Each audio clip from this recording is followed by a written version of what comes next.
later that evening, it's an evening wedding, and then you're always nervous with the table. But there's so many comics, you're like, they know what they're doing. Of course. Mike and Katie, they know how comedians are. They're going to put the comics together. But there's an awkward amount of comedians because there's not 2 full tables worth. So we get to our table, and you go, okay, Sarah and I are the first ones there. Here's our table. I wonder who else is at our table. Should be fun.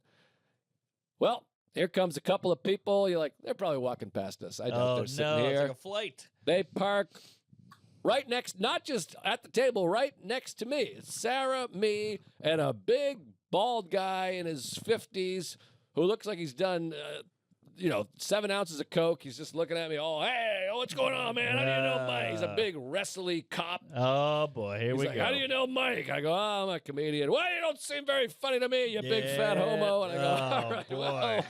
well, it's a party, and I don't know. And he goes, why don't you tell me a joke, you son of a bitch? And I go, well, too fuck into an asshole. That's a big asshole, folks. And he goes, that's not so funny. I'll tell you some funny story. And his wife is there, and she's very kind and pretty and sweet. Rob, no, leave him alone, Rob. You knew his name? That's literally his name. No, come on. I swear to God, it was Rob. Yeah, Robbie. That was his name. I know this guy. And she's sweet as pie. We're kind of chatting a little bit. She goes, I can tell you some stories. We got crazy stories. Now, this is one of these couple. Mike is friends with both of them because he wrestled with this guy. They're both wrestly, fighty guys. Sure. And they taught special needs people. So she's a special needs teacher lady. Okay.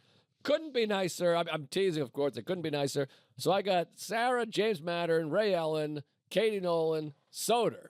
Good group. Good table. But you got 2 people you got to get to know. And as nice as they are, you're still like, you're not yourself because you can't be remember that time we, oh my God. Yeah, you don't want to exclude them. And you're like, can I say the N-word around these guys? Like, how far in can we go here? Well, N-word, I think you're good because he's a cop. That's true. But I started telling a story, and I go, oh, that reminds me of my buddy. Did I ever tell you about my buddy who likes to pull out and, you know what? And then Soder knew the story I was going to tell. So did Sarah. So Sarah and Soder are going like this. Oh. And now we're eating dinner, mind you, at a wedding. Everyone's in suits and dresses. And the guy goes, whoa, what is this? Yeah. I got to hear the story now. I go, oh, no. Robbie. It's not appropriate. I shouldn't have brought it up. He goes, appropriate? You're comedians. I'm a cop. We can handle it. I got the craziest stories you ever heard. Okay. And I go, yeah, well, this one, I don't know about this one. It feels like this is a wedding. Your wife's here. She's a woman. He goes, my wife. I can tell you some stories about this lady. And she's like, ooh, I teach special kids. Oh, yeah. That means she's a whore. And I go, well, yeah, no. I'll tell you later. He goes, later? Well, we're not going to see each other later. And I go, well, I just don't. It goes on like this for about, I'm going to say 1 hour straight. No. And the guy, he puts me in a noogie finally. He pulls my toupee off.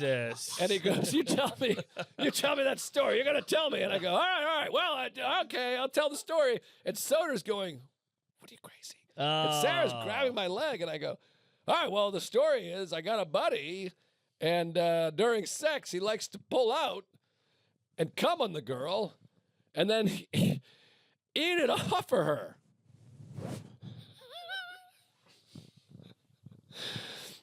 They stopped the wedding. I mean, like, you just hear, like, celebrate. I look up, the whole wedding party's staring at me over there, that table, this table, that table. The guy goes, what do you mean? What are you talking about? And I go, I know, yeah, he eats his own cum off of ladies. And the wife goes like this. Literally, the wife is like this. Oh. And the food is on the table. I'm not joking. I'm literally eating. I'm not exaggerating. Man. She goes, and he goes, wow, yeah, well, that's horrible. I go, I know, yeah, it's gross. Do you see, folks at home? You don't want comedians to be themselves. They always go, I like dirty, I can take it, I'm a raunchy piece of You don't know what you're dealing with.